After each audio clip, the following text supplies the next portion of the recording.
जवना भइल बम्बारी बहो काहे खुला न चली गाला चारी बहो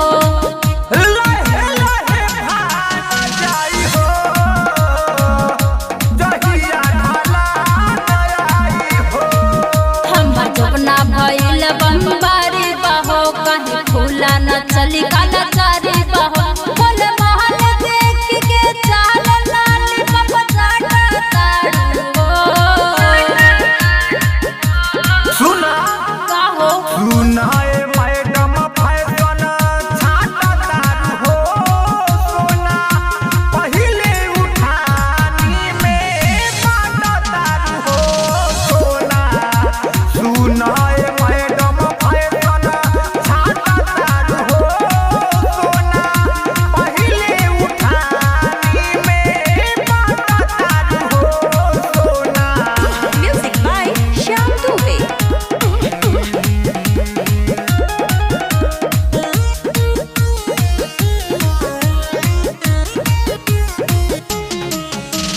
हर के सके हम चिखवलीनु हो नहीं केहू से हम तह बतवलीनु हो